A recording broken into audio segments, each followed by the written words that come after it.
Hi guys, let's welcome back to Mech and Dream by the நம்ம Tamil mechanical YouTube channel. இந்த video நம்ம என்ன பார்க்க போகிறோம்னா டிவிஎஸ் ஸ்கூட்டி பெப்பில் ரிலே யூனிட் வந்து ப்ராப்ளம் ஆயிடுச்சுன்னா அது எப்படி வந்து சால்வ் பண்ணுறது அப்படிங்கிற பார்த்தா இந்த வீடியோவில் பார்க்க போகிறோம்.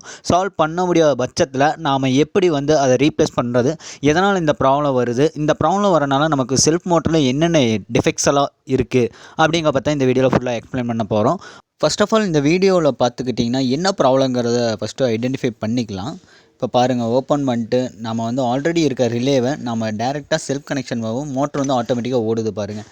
இந்த மாதிரி சுவிட்சு நாம் வந்து ஒன்ஸ் வந்து செல்ஃப் சுவிட்சு போட்டால் மட்டும்தான் ஆனில் இருக்கும். ஆனால் வந்து நம்ம போடும்போது ஆட்டோமேட்டிக்காக மோட்ரு ரன் ஆகிறதுனால இது வந்து ரிலே யூனிட் வந்து டேரெக்டாக ஆக்டிவேட்டில் இருக்குது. ஓகேங்களா, நம்ம சுவிட்சு கண்ட்ரோல் இல்லாமல் ரிலே வந்து டேரெக்டாக வந்து கனெக்ட் ஆகிருக்கு, சால்ட்ரிங் கனெக்ட் ஆகிருக்கும். அதனால தான் வந்து நமக்கு வந்து டேரெக்டாக சப்ளை வந்து மோட்டருக்கு சப்ளை ஆகுது. இதனால் வந்து மோட்ரு வந்து ப்ராப்ளம் ஆகிற சான்சஸ் இருக்குது. ஒன்ஸ் வந்து மோட்டரை வந்து ரீப்ளேஸ்மெண்ட் இன்னொன்று வந்து புதுசாக வந்து ரீப்ளேஸ்மெண்ட் பண்ணுற மாதிரி கூட இருக்குது. ஓகேங்களா, இப்போ வந்து நம்ம ரிலே யூனிட்டை கழட்டிட்டு நம்ம புது ரிலே வந்து அசம்பிள் பண்ணிக்கலாம்.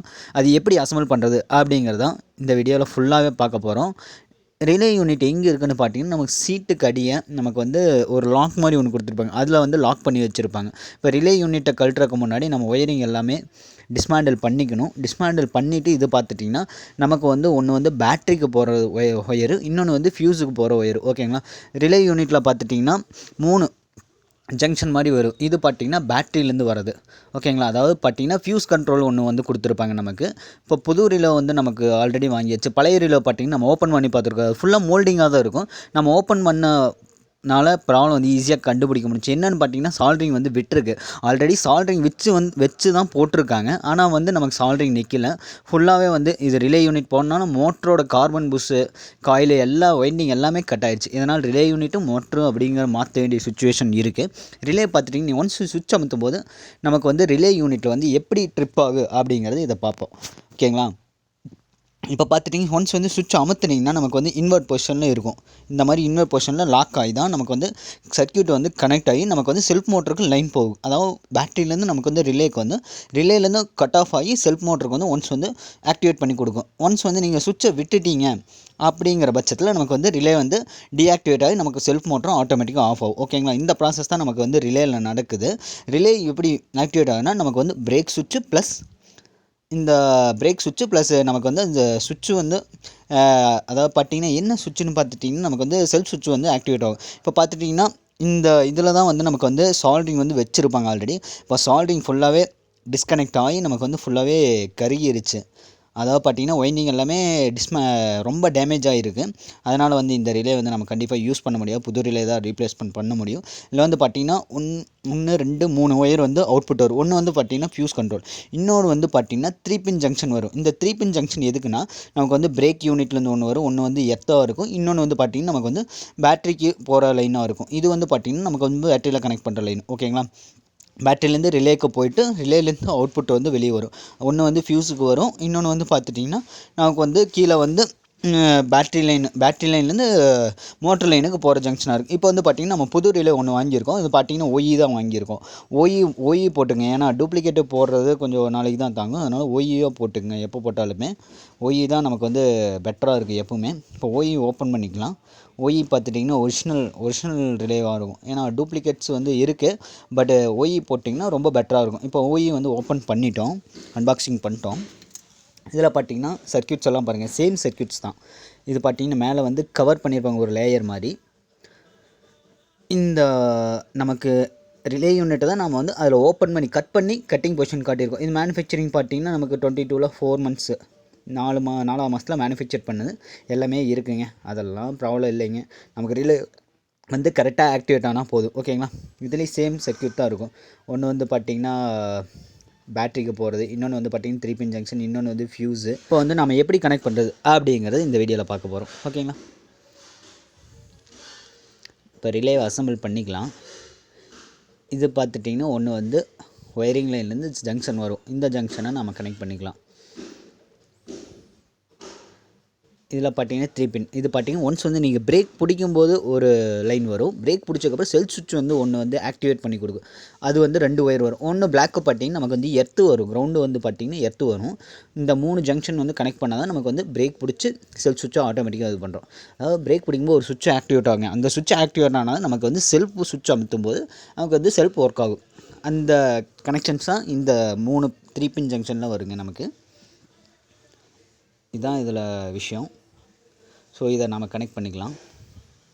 கனெக்ட் பண்ணதுக்கப்புறம் நெக்ஸ்ட் ஒயரை நாம் வந்து கனெக்ட் பண்ணிக்கலாம். இந்த பார்த்திங்கன்னா கரெக்டாக வந்து ப்ராப்பராக கனெக்ட் பண்ணிங்க. லைட்டாக லூஸ் இருந்தாலும் நமக்கு வந்து ப்ராப்பராக இருக்காது. அதாவது செல்ஃப் மோட்டர் கரெக்டாக ஒர்க் ஆகாதுன்னு வச்சுக்கோங்களேன்.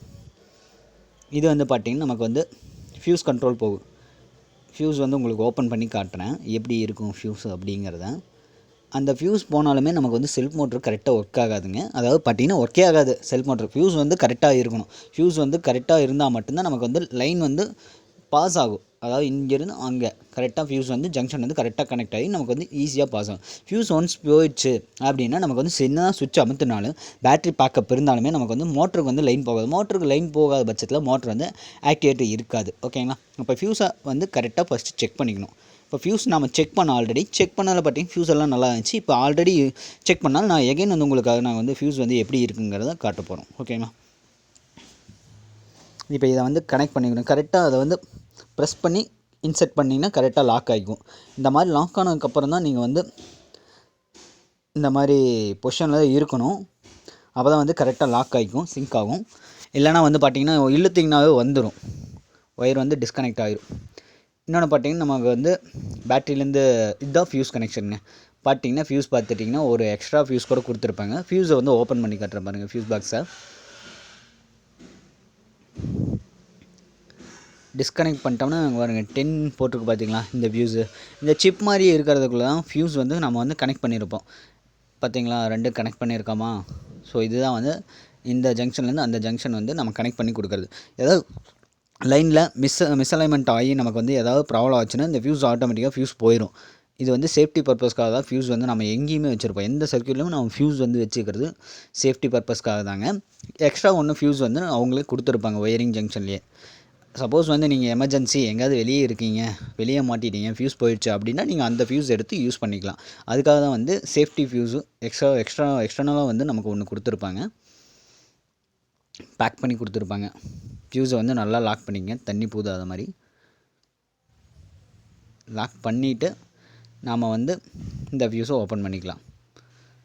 ஃப்யூஸ் பார்த்திங்கன்னா எக்ஸ்ட்ரா ஃப்யூஸு இது ப்ராப்ளம் இல்லைங்க. இந்த ஜங்ஷனையும் நம்ம கனெக்ட் பண்ணிக்கலாம். கனெக்ட் பண்ணிட்டு நம்ம பேட்டரியில் வந்து லைன் கொடுத்துட்டு நம்ம செல்ஃப் மோட்டரை ஆக்டிவேட் பண்ணி காட்டுற பாருங்கள். இப்போ ரிலே பார்த்திங்கன்னா சீட்டுக்கடியை கரெக்டாக ப்ராப்பராக வச்சுட்டு அடுத்த ப்ராசஸ் வந்து நம்ம பண்ணலாம். பேட்டரியில் வந்து கனெக்ட் பண்ணிட்டு நம்ம வந்து வண்டியை வந்து ஸ்டார்ட் பண்ணலாம். இப்போ பார்த்திங்கன்னா பேட்டரியில் கனெக்ட் பண்ணியிருக்கு, செல்ஃப் மோட்டர் வந்து ரன்னே ஆகலை. ஃபஸ்ட்டு வந்து பார்த்திங்கன்னா ப்ராப்ளம் வந்து பேட்டரியில் ப்ளஸ் பாயிண்ட்டை வந்து டச் பண்ணனே நமக்கு வந்து செல்ஃப் மோட்டர் ஆட்டோமேட்டிக்காக ரன் ஆச்சு. இப்போ ரன் ஆகலை. எகைன் வந்து இப்போ சுவிட்சு பாஸ் பண்ணிட்டு நம்ம வந்து வண்டியை ஸ்டார்ட் பண்ணிக்கலாம். வண்டி ஸ்டார்ட் பண்ணிட்டோம். செல்ஃப் மோட்டர் ஆட்டோமேட்டிக்காக ரன் ஆகலை. நம்ம சுவிட்சு ஒன்ஸ் வந்து ப்ரெஸ் பண்ணால் மட்டும்தான் நமக்கு வந்து ஆக்டிவேட் ஆகுது செல்ஃப் மோட்டர். ரிலே வந்து எப்படி மாற்றணும் அப்படிங்கிறத பார்த்தாச்சுங்க.